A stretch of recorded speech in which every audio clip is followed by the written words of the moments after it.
అని చెప్పి ఈ సభ ద్వారా కోరుకుంటాను అధ్యక్ష. ధన్యవాదాలు అధ్యక్ష. గౌరవనీయులు ముఖ్యమంత్రి గారు క్రిమినాలజీ మీద రీసెర్చ్ చేసిన ప్రొఫెసర్ లాగా చాలా చక్కటి ఎక్స్ప్లెనేషన్ ఇచ్చారు. మాట్లాడటానికి పెద్దగా లేకపోయినా నా ఘోష ఒక్క నిమిషం చెప్పుకుంటాను, తర్వాత జనరల్గా ఇంకొక నిమిషం బెల్ కొట్టద్దు. ఏమిటంటే అంతా కూడా చూశారు మే 14, 2021 రాత్రి ఏం జరిగిందో. హాస్పిటల్ రిపోర్ట్స్ కూడా చాలా స్పష్టంగా ఉన్నాయి.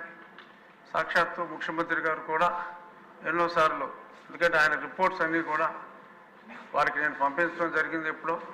అవన్నీ చూసిన తర్వాత నా మీద కస్టోడియల్ టార్చర్ జరిగిందని అంత స్పష్టంగా చెప్పిన తర్వాత 3 సంవత్సరాలు నేను కనీసం కంప్లైంట్ విచారణ కోరినా కూడా ఏమీ లేని పరిస్థితి. చిట్ట చివరికి ప్రభుత్వం మారి సుపరిపాలన చంద్రబాబు నాయుడు గారు ముఖ్యమంత్రిగా ప్రమాణ స్వీకారం చేసిన తరువాత నా కేసు రిజిస్టర్ చేయడం జరిగింది.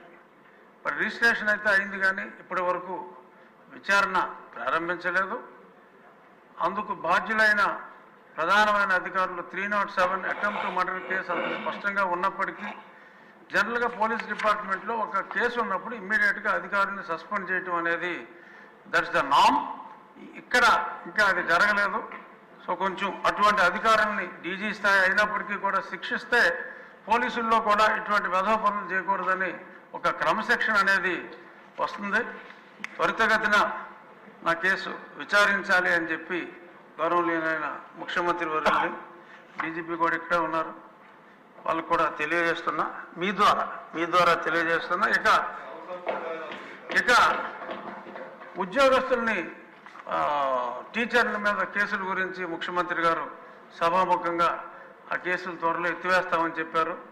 అందుకు నా ధన్యవాదాలు. అలాగే తెలుగుదేశం పార్టీ నాయకులే కాకుండా ఇక్కడ ఉన్న వాళ్ళు 90% కాకుండా తెలుగుదేశం కార్యకర్తలు కాకుండా తెలుగుదేశం పార్టీని వ్యక్తిగతంగా చంద్రబాబు నాయుడు గారిని అభిమానించే ఎంతోమందిని కూడా కొన్ని వేల మంది మీద కేసులు పెట్టడం జరిగింది.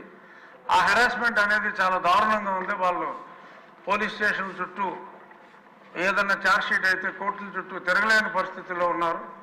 వారందరినీ కూడా ఉద్యోగస్తుల్ని ఎలా అయితే అనుకుంటున్నారో అదే విధంగా మరి ఎలా చేస్తే బాగుంటుంది, దాన్ని అధ్యయనం చేయడానికి ఒక పోలీస్ ఆఫీసర్ని వేస్తారా, జడ్జిని వేస్తారా, త్వరితగతిన ఆ కేసులు మూసివేసేలాగా చర్యలు తీసుకోవాలని చెప్పి మీ ద్వారా ముఖ్యమంత్రి గారిని కోరుకుంటున్నాను. థ్యాంక్ యూ అధ్యక్ష. గౌరవనీయులు పవన్ కళ్యాణ్ గారిని మాట్లాడవలసిందిగా కోరుతున్నాను. థ్యాంక్ యూ అధ్యక్ష. గౌరవ ముఖ్యమంత్రి గారు ఈ లా అండ్ ఆర్డర్గా ఎంజాయ్